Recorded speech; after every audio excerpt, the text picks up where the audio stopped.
Hey guys, it's Tom Spark. Today we're talking about five things that surprised me about the iPhone XR. Another thing I like about this phone is the look and feel. Now, this might be something you might be thinking, well, is it really that big of a deal? It looks kind of just like any other iPhone. Well, you'd have to really see it and hold it in your hands to know what I mean. I really like the one sensor kind of look, and you're not getting the zoom in features as you would with two cameras. But I think this iPhone XR with white looks really, really sleek, and I think the side aluminum edges also look really good. The phone is also pretty light in my hands, and I think the screen looks pretty good as well. And I also really like the weight and feel of the device as well as the size. I think it's pretty much the perfect compromise between something like the 8 Plus and the iPhone XS Max. The iPhone XS Max is just so expensive and a bit big, whereas the iPhone XR is a nice bump up from the iPhone X size, which I thought was a little bit small. Yeah, another thing I really like about the phone are the speakers. You have a speaker on top and a speaker down below for the first time, and it really gives you a good surround sound. But I also like how loud the speakers could get without losing, sound quality. Overall, these are the best iPhone speakers I've ever had, and it really shows. Let's test it out here with some dubstep.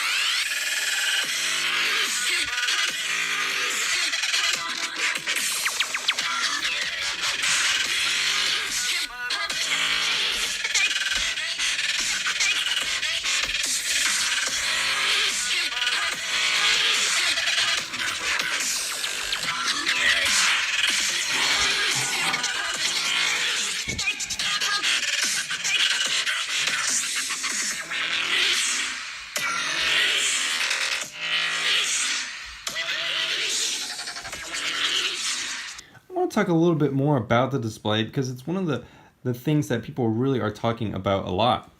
So is it as bad as people say? Well, for me, I don't really think it's a big deal. And for someone coming from the iPhone 8 Plus, I think the display is quite good. Having more screen space is definitely noticeable, and it's easy in your hand in terms of having more space with a lower kind of size and weight. But not only that, after a while, you really stop noticing the difference.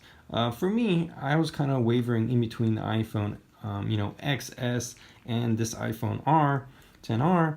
But after using it for a week or so and using the phone and trying to really discern the difference between the two devices, I think the iPhone XR is perfectly fine. One of the big differences I was noticing when I look at the news app compared to the iPhone XS Max or something XS Max or something like that, some of the text looks a bit more like it's written on the screen, I guess. But when you get the text like right here, still looks really good, and I just think it's a fine display. Now, if you were getting this device for maybe $1,000, then maybe I would think it is not good enough. But the fact that it's $750 compared to $1,000 and $1,000 up, I think it's perfectly fine. Another thing that's really impressed me about the iPhone XR is just the ease of the interface. Now, this isn't really exclusive to the XR in particularly because the XS, XS Max, and the XR are going to have kind of the similar swiping and touching interface.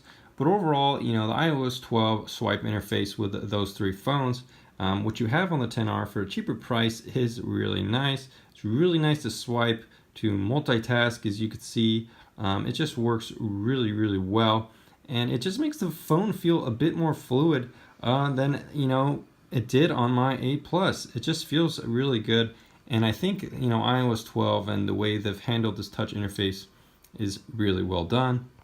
Another thing that I wanted to point out is that if you make it a black background, you can't even barely see the bezels, at least like this. Pretty cool, right?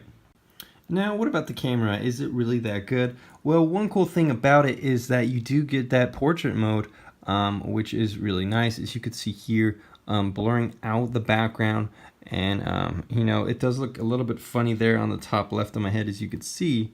But the portrait mode is nice to have. Overall, though, coming from something like the 8, you're not going to notice too much of a difference, maybe not even from the 7. So the cameras, they are quite good, but again, nothing too dramatic.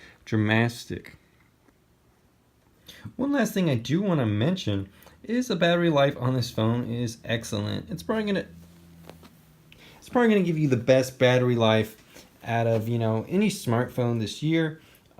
It's gonna give you like at the end of the day, I could get anywhere between 70% left on my battery with 2 or 3 hours of on time.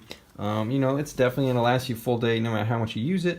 And if you're moderate to light user like myself, you're probably gonna get even up to 2 days, which is really good. So you do have an advantage there, getting a little bit lower of a resolution, than some of the higher end iPhones like the XS Max and the XS, which have that OLED and a little bit more stuff going on with the screen, which is perhaps gonna make the battery drain a bit quicker, than this bad boy. All right, guys, that about wraps it up for this video.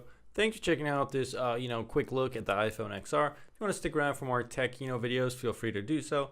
This channel, I do cover a lot of stuff about VPNs, but occasionally I do other stuff as well as other product and gadget reviews. See you on the next one, guys. Peace.